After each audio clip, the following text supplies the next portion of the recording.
माता पार्वती शिव जी को पति के रूप में प्राप्त करने के लिए घोर तप कर रही थी। उनके तप को देखकर देवताओं ने शिव जी से देवी की मनोकामना पूर्ण करने की प्रार्थना की। शिव जी ने पार्वती जी की परीक्षा लेने सप्त ऋषियों को भेजा। सप्त ऋषियों ने शिव जी के सैकड़ों अवगुण गिनाए, पर पार्वती जी को महादेव के अलावा किसी और से विवाह मंजूर न था। विवाह से पहले सभी वर अपनी भावी पत्नी को लेकर आश्वस्त होना चाहते थे, इसलिए शिव जी ने स्वयं भी पार्वती जी की परीक्षा लेने की ठानी। भगवान शंकर प्रकट हुए और पार्वती को वरदान दिया। अंतर्ध्यान हुए। इतने में जहाँ वे तप कर रही थी वहीं पास में तालाब में मगरमच्छ ने एक लड़के को पकड़ लिया।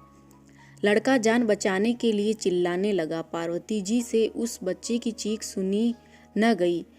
द्रवित हृदय होकर वह तालाब पर पहुंची। देखती है कि मगरमच्छ लड़के को तालाब के अंदर खींचकर ले जा रहा है। लड़के ने देवी को देखकर कहा, मेरी न तो माँ है, न बाप है, न कोई मित्र है। माता, आप मेरी रक्षा करें। पार्वती जी ने कहा, हे ग्रह, इस लड़के को छोड़ दो।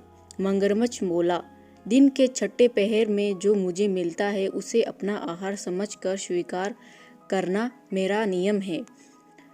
ब्रह्मदेव ने दिन के छठे प्रहर इस लड़के को भेजा है, मैं इसे क्यों छोड़ूं? पार्वती जी ने विनती की, तुम इसे छोड़ दो, बदले में तुझे जो चाहिए वे मुझसे कह दो। मगरमच्छ बोला, एक ही शर्त पर मैं इसे छोड़ सकता हूँ। आपने तप करके महादेव से जो वरदान लिया, यदि उस तप का फल मुझे दे दोगी तो मैं इसे छोड़ दूंगा। पार्वती जी तैयार हो गई। उन्होंने कहा, मैं अपने तप का फल तुम्हें देने को तैयार हूँ, लेकिन तुम इस बालक को छोड़ दो। मगरमच्छ ने समझाया, सोच लो देवी, जोश में आकर संकल्प मत करो। हजारों वर्षों तक जैसा तप किया है वे देवताओं के लिए भी संभव नहीं।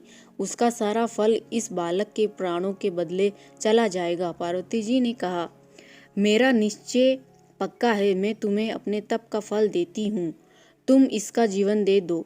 मगरमच्छ ने पार्वती जी से तप दान करने का संकल्प करवाया। तप का दान होते ही मगरमच्छ का देह तेज से चमकने लगा। मगर बोला, हे पार्वती, देखो, तप के प्रभाव से मैं तेजस्वी बन गया हूँ। तुमने जीवन भर की पूंजी एक बच्चे के लिए व्यर्थ कर दी।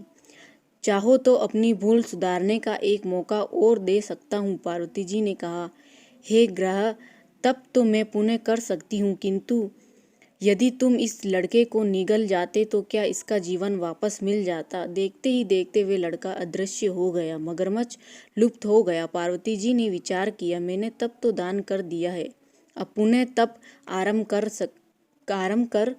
करती हूँ। पार्वती जी ने फिर से तप करने का संकल्प लिया। भगवान सदाशिव फिर से प्रकट होकर बोले, पार्वती, भला अब क्यों तप कर रही हो? पार्वती जी ने कहा, प्रभु, मैंने अपने तप का फल दान कर दिया है।